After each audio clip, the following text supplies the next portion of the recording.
What's up mga bay, this is your boy Besalog. So welcome back to my channel.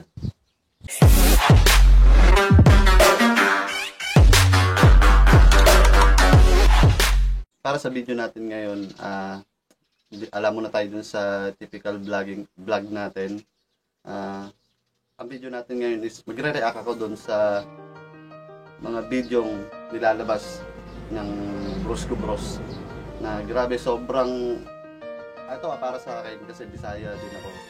Sobrang para kasing parang discrimination yung nangyayari. Na although hindi niya naman nila lahat, pero siyempre dapat iniisip niya rin muna. Iniisip muna nila yung mga sasabihin nila doon kay Boy Tapang, kasi alam naman natin napakadaming supporter ni Boy Tapang at isa ako doon. Kasi hinangaan ko siya dahil napaka-humble niyang tao. Nakilala siya dahil sa unique niyang talent na pinapakita, kaya lumaki si Boy Tapang. Siguro hindi natin pahabain to. Sabi ko nga, gusto ko lang din mag-react doon sa mga pinagbabanggit nilang para sa akin pangit. At alam ko naman hindi na para sa akin kasi marami ako nakakita nagre-react sa mga video na sabi na nababastusan yung karamihan doon sa mga binibitawan nilang salita. Hindi lang kay Boy Tapang, siyempre doon kay Mr. Jules, nadamay din yung isa. Ang dami guys, ang dami. Kaya ako gumawa ng ganitong video bilang suporta din kay Boy Tapang. Hindi naman lahat ng Bisaya is ganun. So tara, pakita natin yung ilan sa mga tip na medyo nakakabastos sa part kay Boy Tapang. At syempre sa lahat na rin ng Bisayang makakapanood nito, supportahan po natin si Idol Boy Tapang natin. Ngayon mga bay, panoorin natin isang clip na sinabi ni Russell dito kay Boy Tapang. Panoorin natin kay humusga, depende sa mga papanood niya. Kung tutusin, wala akong laban sa iyo eh. Gusto lang namin na makarating ka dito, tapos pakakausap ka namin, natutulungan ka namin about sa YouTube mo. Tama. Anong nangyayari sa YouTube mo? Iyo ba yan? Iyo bang account dyan? Nag-a-upload ka, hindi yata ikaw may-ari niyan. Kasi nabalitaan namin, ni sapatos wala kang pambili. Tingin nyo, tama ba? Tama ba na pati yung sapatos ng tao, parang sinasabi nila na nag-YouTube ka no, wala ka namang kinikita? Sisisi ba natin yung tao? Sisisi ba natin si Boy Tapang kung hindi siya ganong tao na hindi siya materialistic? Di ba kung mapapansin mo, napakadaming supporters na ni Boy Tapang, tapos parang binabanggit nila, sa'yo ba yan? Sa'yo ba yung account na yan? Di ba nag-YouTube ka? Ikaw ba yung gumagamit niyan? Di ba parang pinapalabas nila na gano'n? Pero ang tutuusin, wala naman na talaga silang pakialam doon. Wala silang pakialam doon sa nangyayari sa channel ni Boy Tapang, na kumbaga parang hinuhusga nila na gusto nilang tulungan kuno, gusto nilang tulungan kasi nga parang napansin nila na parang hindi daw nakabili ng sapatos si Boy Tapang.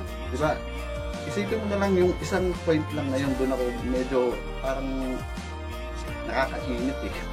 Di ba? Siyempre Bisaya ako, siyempre yung side ko nandun sa Kabisaya natin, kaya ganun na lang ako na gumawa ng ganitong video. Dahil nga marami akong nakikita na video sa YouTube, kahit saan parang nagkakaroon nga ng discrimination sa nangyayaring to. So ito, panoorin natin yung pangalawang na to, na ito naman binanggit naman ng isa sa Brosco Bros. Panoorin natin. Hindi, ayaw namin, masakit siya namin. Hindi, ayaw namin, masakit siya namin.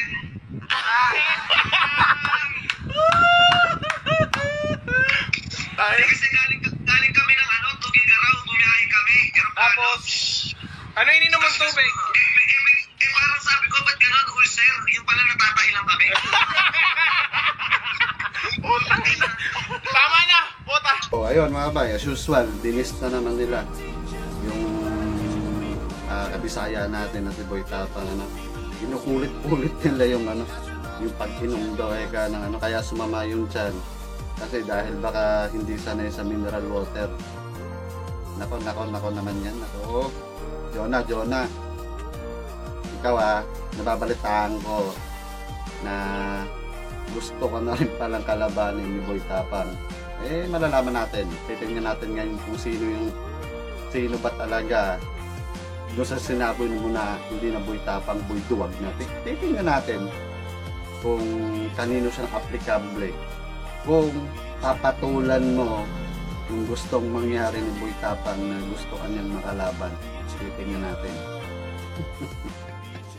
So Russell versus Boy Tapang sa boxing dito sa sabonginternational.com kung saan ako ang organizer. So ganito yan mga ka-hombre ko, ito ay tuloy na this coming Saturday. Anong date nito? Saturday 15th of May. Tuloy na ang laban mga ka-hombre ko. Pero sa mga nangyayari ngayon mga bay na magulo, sabi nga ni nakagago WhatsApp men na sobrang toxic na, pero naglabas naman na sila, may exact date na ng laban ng magkabilang panig ng Bruce Bros at ni Boy Tapang. So ito abang-abang talaga to kasi sabi nga ni Boy Tapang no mercy, lalaban siya, wala siyang no mercy, kumbaga no mercy. Tingnan natin ngayon yung galing mo, Russell. Nakakatikim ka ng kamao ng Bisaya, boy.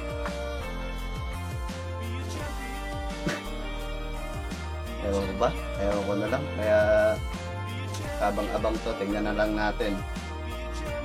Doon mismo sa boxing ring. Sino talaga yung malupit.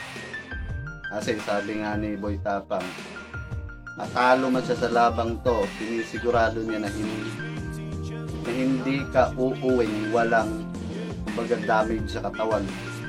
Doon pa lang kabahan ka na. Doon sa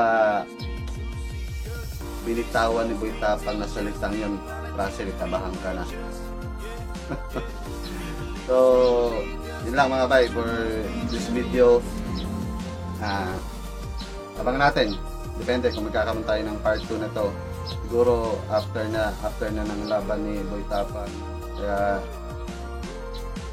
ayun mga guys, supportahan natin yung kabisayan natin, Boy Tapang.